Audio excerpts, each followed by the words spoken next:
This is probably what you think of when you hear the word Goth. Nowadays, you might see them sparingly in the wild or surprisingly abundantly on lewd websites.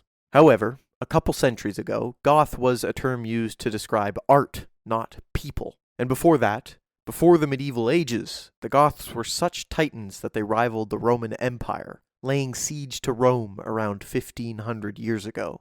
So how did this come from this?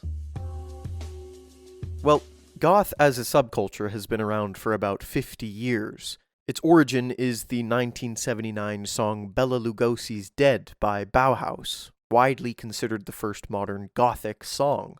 Its eerie, tense sound is coupled with a grim album cover of The Shadow of a Bat and lyrics depicting a haunting funeral for the actor Bela Lugosi. The song alone sets the stage in which Susie and the Banshees, Joy Division, and The Cure flourished. Goth was formed around these bands' explorations of melancholy, alienation, and turmoil, which remain central themes of the culture. Goth peaked in popularity around the late 80s and early 90s, precisely when these bands were also at the peak of their popularity.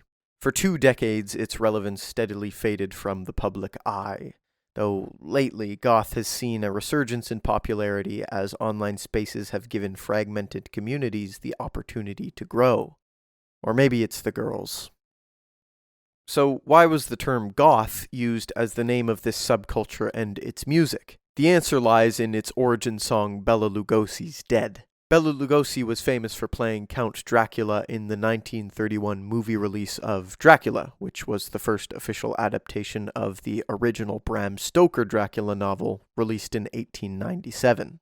Fun little historical aside, Nosferatu, released in 1922, so 9 years before Bela Lugosi's Dracula, is for all intents and purposes the first Dracula film, but its status as an adaptation was not officially approved by the rights holder of Dracula. So the story differs just enough such that Nosferatu is not, legally speaking, an adaptation of Dracula. Now, Bram Stoker's Dracula is perhaps the most famous novel of Gothic literature.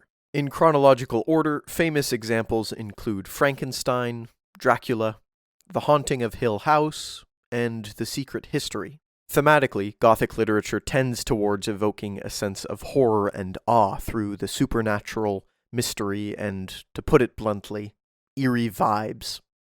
Like the song Bela Lugosi's Dead with Goth Culture, Gothic literature has an origin story.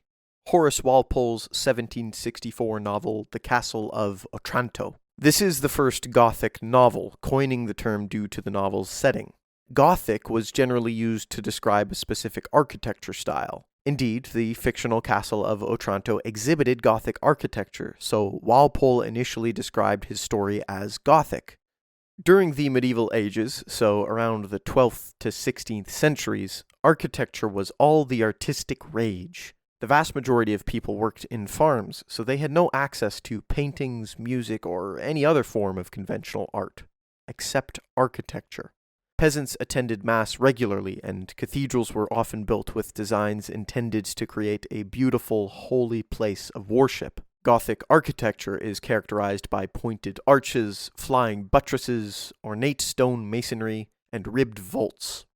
These structural elements all came together to allow buildings to be higher than ever before when they were first being built in the 12th century. As such, Gothic cathedrals were the tallest buildings around Europe in the medieval ages, dwarfing all surrounding buildings. The intent behind this design was to give occupants a sense of the divine. When you would enter the cathedral, the building's lines, light, and shape aspired to ascend your spirit to the heavens. Okay. So, Goth culture was named Goth because it played off elements of Gothic art and literature, and Gothic literature was named Gothic because it employed Gothic architecture. Why is Gothic architecture Gothic? To answer this question, we have to go farther back in time, way before the medieval ages. The Goths, the original Goths, or OGs, were a Germanic people who lived north of the Roman Empire's border around parts of Central Europe, eventually fracturing into the Ostrogoths and Visigoths. The history between the Romans and Goths is a long one. From the 1st to 3rd centuries, the Roman Empire dominated Europe. Romans typically considered any peoples outside of their own as barbarians, so the Goths were treated as barbarians by the Romans. This hostility towards the Goths, combined with pressure in the east from the Huns, led to the Goths frequently raiding Roman settlements for territory, food, women, and other supplies. For a long time, this was simply a nuisance in the Roman Empire's side, but as the Roman Empire began to decline in strength in the late 4th century, the Goths' raiding of the Romans culminated in the sack of Rome in 410, led by the Visigoth king Alaric I.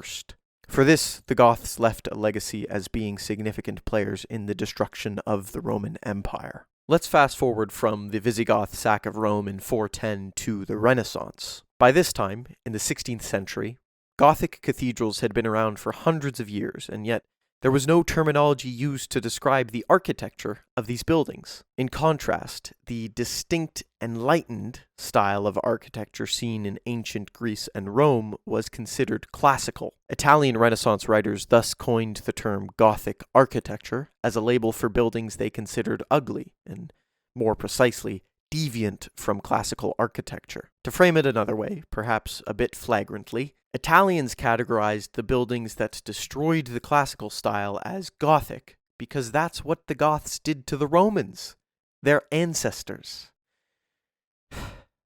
And that's why we have Goths. Before I go, a fun fact.